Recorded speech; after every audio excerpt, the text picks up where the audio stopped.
ಸ್ನೇಹಿತರೆ, ನಿಮ್ಮ ಮನೆಯಲ್ಲಿ ಹಾಲು ಒಡೆದಾಗ ಅದನ್ನ ಬಿಸಾಡೋಕೆ ಮುಂಚೆ ಈ ಒಂದು ಸಿಹಿಯಾದ ಒಂದು ಪಾಯಸವನ್ನ ಮಾಡಿ ದೇವಸ್ಥಾನಗಳಲ್ಲಿ ಕೊಡ್ತಾರಲ್ಲ, ಅದೇ ರೀತಿಯಾಗಿ ಬರುವಂತಹ ಒಂದು ಪಾಯಸ ಇದು. ಅದು ಹೇಗ್ ಮಾಡೋದು ಅಂತ ಹೇಳಿ ನಿಮ್ಗೆ ತೋರಿಸ್ತೀನಿ.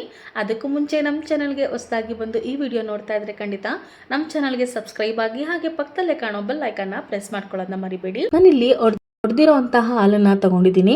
ಅದನ್ನ ಸ್ಟೈನರ್ಗೆ ಹಾಕೊಂಡು ಈ ರೀತಿಯಾಗಿ ಶೋಧಿಸ್ಕೊಳ್ತಾ ಇದ್ದೀನಿ. ನೋಡ್ತಾ ಇರ್ಬೋದು, ಇದರಿಂದ ತುಂಬಾ ರೆಸಿಪಿಗಳನ್ನ ಮಾಡಬಹುದು. ಆದರೆ ನಾನಿಲ್ಲಿ ಅದನ್ನ ಬಳಸಿ ಒಂದು ಅದ್ಭುತವಾದಂತಹ ಪಾಯಸವನ್ನ ನಿಮಗೆ ತೋರಿಸ್ತಾ ಇದ್ದೀನಿ. ನೋಡಿ, ಇದನ್ನ ಶೋಧಿಸಿ ಪಕ್ಕಕ್ಕೆ ಇಟ್ಕೊಂಡಿದ್ದೀನಿ. ನಂತರ ಒಂದು ಕಡಾಯಿಗೆ ನಾನಿಲ್ಲಿ 1 ಕಪ್ ಆಗುವಷ್ಟು ರವೆನ ತಗೊಂಡಿದ್ದೀನಿ. ಮೀಡಿಯಂ ರವೆ ಅಥವಾ ಬಾಂಬೆ ರವೆ ಅಂತ ಹೇಳ್ತೀವಲ್ವಾ, ಉಪ್ಪಿಟ್ಟು ರವೆ, ಅದನ್ನ ನಾನಿಲ್ಲಿ ಹಾಕೊಂಡು ಒಂದು 5 ನಿಮಿಷಗಳ ಕಾಲ ಇದನ್ನ ಬಿಸಿ ಮಾಡ್ಕೊಳ್ತಾ ಇದ್ದೀನಿ.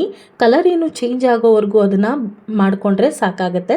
ನಂತರ ಒಂದು ಪ್ಲೇಟ್ಗೆ ನಾನು ಇದನ್ನ ಟ್ರಾನ್ಸ್ಫರ್ ಮಾಡ್ಕೊಳ್ತಾ ಇದ್ದೀನಿ. ಅದೇ ಒಂದು ಕಡಾಯಿಗೆ ಆಗಲೇ ನಾವು ಸಪ್ರೇಟ್ ಮಾಡಿ ಶೋಧಿಸ್ಕೊಂಡಿದ್ವಲ್ಲ, ಆ ಒಂದು ಮಿಶ್ರಣವನ್ನ ಹಾಕಿ ಈ ರೀತಿಯಾಗಿ 2 ನಿಮಿಷ ಅಥವಾ 3 ನಿಮಿಷಗಳ ಕಾಲ ಈ ರೀತಿಯಾಗಿ ಹುರ್ಕೊಂಡ್ರೆ ಸಾಕಾಗುತ್ತೆ. ಅದನ್ನ ಒಂದು ಬೌಲ್ಗೆ ನಾನಿಲ್ಲಿ ಎತ್ತಿಟ್ಕೊಳ್ತಾ ಇದ್ದೀನಿ. ನೋಡ್ತಾ ಇರ್ಬೋದು. ನಂತರ ನಾನಿಲ್ಲಿ 1 ಕಪ್ ಆಗುವಷ್ಟು ಕಡಲೆಕಾಳನ್ನ ತಗೊಂಡಿದ್ದೆ. ಅದನ್ನು ಅರ್ಧ ಗಂಟೆಗಳ ಕಾಲ ನೀರಿನಲ್ಲಿ ನೆನೆಸಿದ್ದೆ. ಅದನ್ನು ನಿಮಗೆ ತೋರಿಸ್ತಾ ಇದ್ದೀನಿ. ನೋಡ್ತಾ ಇರ್ಬೋದು, ಒಂದು ಅರ್ಧ ಗಂಟೆಗಳ ಕಾಲ ನೆನೆಸಿದ್ರೆ ಸಾಕಾಗುತ್ತೆ. ಈಗ ನಾನಿಲ್ಲಿ ಒಂದು ಇಡಿ ಆಗುವಷ್ಟು ಅಥವಾ 1 ಉಂಡೆ ಆಗುವಷ್ಟು ಉಂಡೆ ಬೆಲ್ಲನ ತಗೊಂಡಿದ್ದೀನಿ. ನೀವು ಬೇಕಿದ್ರೆ ಅಚ್ಚು ಬೆಲ್ಲನೂ ಸಹಿತ ಯೂಸ್ ಮಾಡಬಹುದು. ಅದನ್ನು ಈ ರೀತಿಯಾಗಿ ಕುಟ್ಟಿ ಪುಡಿ ಮಾಡ್ಕೊಳ್ತಾ ಇದ್ದೀನಿ. ನೋಡ್ತಾ ಇರ್ಬೋದು. ಅಥವಾ ನೀವಿಲ್ಲಿ ಆರ್ಗ್ಯಾನಿಕ್ ಬೆಲ್ಲದ ಪುಡಿ ಇದ್ರೂ ಸಹಿತ ಅದನ್ನು ಬಳಸಬಹುದು. ನಾನಿಲ್ಲಿ ಬೆಲ್ಲನ ಕುಟ್ಟಿ ಪುಡಿ ಮಾಡಿಕೊಂಡು ಹಾಕೊಳ್ತಾ ಇದ್ದೀನಿ. ಈಗ ಒಂದು ಪಾತ್ರೆ ತಗೊಂಡಿದ್ದೀನಿ. ಆ ಒಂದು ಪಾತ್ರೆಗೆ 4 ಗ್ಲಾಸ್ ಆಗುವಷ್ಟು ನೀರನ್ನು ಹಾಕೊಳ್ತಾ ಇದ್ದೀನಿ. ನಾನು 1 ಕಪ್ ರವೆಗೆ ನಾನಿಲ್ಲಿ 4 ಗ್ಲಾಸ್ ಆಗುವಷ್ಟು ನೀರನ್ನು ಹಾಕೊಳ್ತಾ ಇದ್ದೀನಿ. ನೀರು ಸ್ವಲ್ಪ ಕುದಿ ಬರಲಿ ಅಂತ ಹೇಳಿ ಬಿಟ್ಟಿದ್ದೆ. ನೀರು ಕುದಿ ಬಂದ ನಂತರ ನಾನು ಆಗಲೇ ನೆನೆಸಿ ಇಟ್ಕೊಂಡಿರುವಂತಹ ಕಡಲೆ ಬೇಳೆಯನ್ನು ನಾನಿಲ್ಲಿ ಹಾಕೊಳ್ತಾ ಇದ್ದೀನಿ. ಅದು ಒಂದು ಸ್ವಲ್ಪ ಕುದಿ ಬರ್ತಾ ಇರಬೇಕು ಮತ್ತು ಚೆನ್ನಾಗಿ ಅದು ಬೇಯಬೇಕು. ಒಂದು ಅರ್ಧ ಭಾಗ ಆಗುವಷ್ಟು ಬೆಂದರೆ ಸಾಕಾಗುತ್ತೆ. ನೋಡಿ, ನಾನು ಇವಾಗ ತೋರಿಸ್ತೀನಿ. ಇಷ್ಟರ ಮಟ್ಟಿಗೆ ಇದು ಬೆಂದರೆ ಸಾಕು. ನೋಡಿ, ಈಗ ಅದು ಬೆಂದಿದೆ. ನಂತರ ನಾನಿಲ್ಲಿ ಕುಟ್ಟಿ ಪುಡಿ ಮಾಡಿ ಇಟ್ಕೊಂಡಿರೋಂತಹ ಬೆಲ್ಲನ ಹಾಕೊಳ್ತಾ ಇದ್ದೀನಿ. ಹಾಕಿ ಎಲ್ಲನೂ ನೀಟಾಗಿ ಮಿಕ್ಸ್ ಮಾಡಿ ಒಂದು 5 ನಿಮಿಷಗಳ ಕಾಲ ಅದನ್ನು ಬೆಲ್ಲ ಕರಗೋವರೆಗೂ ಬಿಡ್ತೀನಿ.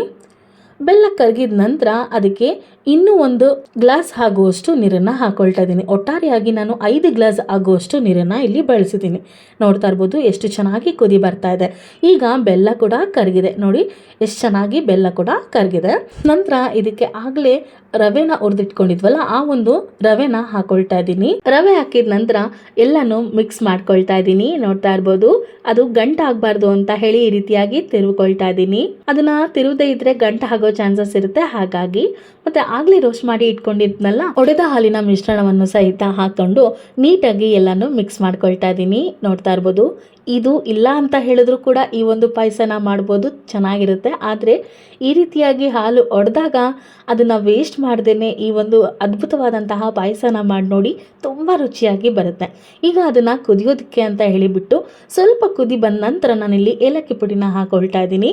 ಏಲಕ್ಕಿ ಪುಡಿ ಹಾಕೋದ್ರಿಂದ ಒಳ್ಳೆ ಪರಿಮಳವಾಗಿ ಬರುತ್ತೆ ಅಂತ ಹೇಳಿ ನಂತರ ಇದಕ್ಕೆ ಕಾಯಿ ತುರಿನ ಹಾಕೊಳ್ತಾ ಇದ್ದೀನಿ. ನೀವು ಬೇಕಿದ್ರೆ ಕೊಬ್ಬರಿ ತುರಿನೂ ಸಹಿತ ಹಾಕ್ಬೋದು, ತುಂಬ ರುಚಿಯಾಗಿ ಬರುತ್ತೆ. ನೋಡಿ ಎಷ್ಟು ಚೆನ್ನಾಗಿ ಕುದಿ ಬರ್ತಾ ಇದೆ. ನಾನೆಲ್ಲನೂ ಈ ರೀತಿಯಾಗಿ ಮಿಕ್ಸ್ ಮಾಡ್ಕೊಳ್ತಾ ಇದ್ದೀನಿ. ಇದನ್ನು ಒಂದು 5 ನಿಮಿಷಗಳ ಕಾಲ ಮತ್ತೆ ಕುದಿಸ್ಕೊಂಡ್ರೆ ಸಾಕಾಗುತ್ತೆ. ಈಗ ನಿಮಗೆ ಸ್ವೀಟ್ ನೋಡಿಕೊಂಡು ಹೆಚ್ಚು ಕಮ್ಮಿ ಅಂತ ಹೇಳಿ ನಿಮಗೆ ಹಾಕೊಳ್ಬೋದು, ಇಲ್ಲ ನಿಮಗೆ ಥಿಕ್ನೆಸ್ ನೋಡಿಕೊಂಡು ನೀರನ್ನು ಸಹಿತ ಬಳಸ್ಕೊಳ್ಬೋದು. ನೋಡಿ, ಪಾಯಸ ರೆಡಿಯಾಗಿದೆ. ನಾನಿಲ್ಲಿ ಸರ್ವ್ ಮಾಡ್ಕೊಳ್ತಾ ಇದ್ದೀನಿ.